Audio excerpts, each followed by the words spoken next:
오늘은 재림 준비와 양과 염소의 비유 첫 번째 말씀을 드리겠습니다.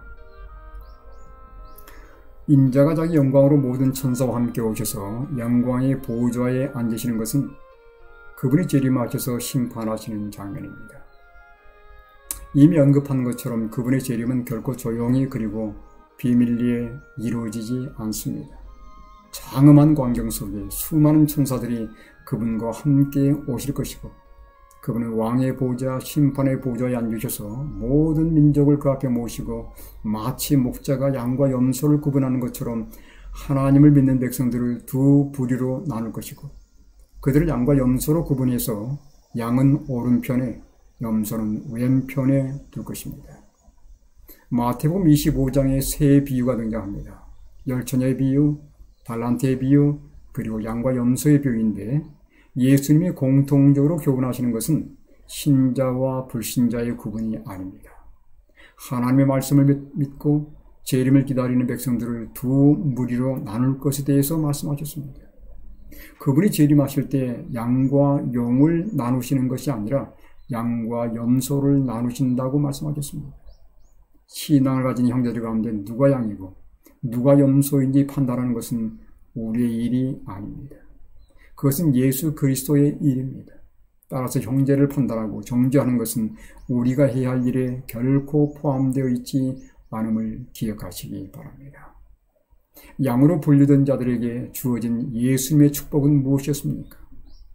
창세로부터 너희를 위하여 예비된 나라를 상속받으라는 것이었습니다. 상속은 누가 받습니까? 아들과 딸들이 받습니다. 즉 하나님의 아들과 딸로 확정된 자들이 그 나라를 받을 것입니다. 그런데 놀라운 것은 이 나라가 창세로부터 이미 예비되어 있었고 그 나라에 거할 시민들을 그때로부터 기다려왔다는 사실입니다. 하나님은 구원받은 하나님의 자녀들을 위해서 하늘 에덴을 준비하고 기다리고 있습니다. 우리가 거할 곳은 죄 많은 이 세상이 아니라 하나님이 준비한 하늘집입니다. 다만 우리는 나그네로 이 세상을 지나며 하늘집에 가서 살 준비를 하고 있는 것입니다. 그 하늘집에 갈 양과 같은 특성을 가진 자들은 누구입니까? 예수님은 그들에 대해서 다음과 같은 칭찬을 주었습니다.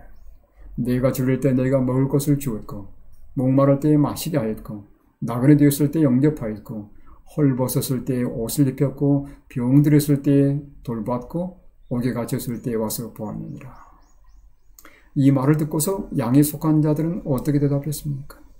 이에 의인들이 대답하여 이르되, 주여, 우리가 어느 때 주께서 줄이신 것을 보고 음식을 대접하였으며 목마르신 것을 보고 마시게 하였나이까? 어느 때에 나그네 되신 것을 보고 영접하였으며 헐벗으신 것을 보고 옷 입혔나이까? 어느 때에 병드신 것이나 옥에 갇히신 것을 보고 가서 비었나이까 하리니. 여기서 놀라운 것은 예수님은 양으로 분류된 자들을 의인이라고 칭했다는 것입니다. 스스로 그리스도를 믿는다고 공언하는 모두가 다 의인은 아닙니다. 그들 중에서도 양으로 분류된 자들을 예수님은 의인으로 취급하시고 의인으로 부르고 있음을 알 수 있습니다. 그런데 놀랍게도 양으로 분류된 의인들은 자신들이 예수님께 그렇게 해드린 적이 없다고 주장했습니다. 아무리 기억을 더듬어 봐도 그들이 직접 예수님을 자신들의 집으로 영접해서 마실 것을 드리고 음식을 대접하고 옷을 입혀주는 등 그런 기억이 없는 것입니다. 그때 예수님은 다음과 같이 말씀했어요.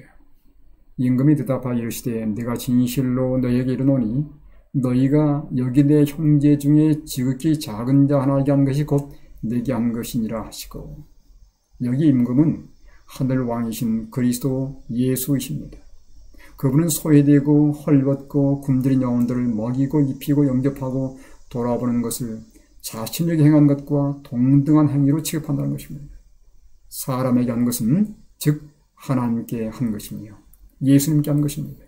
그들에게 베푸는 사랑과 친절은 하나님께 베푼 것이며 그들에게 베푼 냉대와 무관심 또한 하나님께 대한 것입니다. 오늘 내 주변 사람들을 어떻게 대하며 어떻게 취급하십니까? 내가 예수님의 재림을 위해서 진정 준비되어 있는지 준비되어 있지 않는지를 바로 그 정신으로 알 수 있는 것입니다.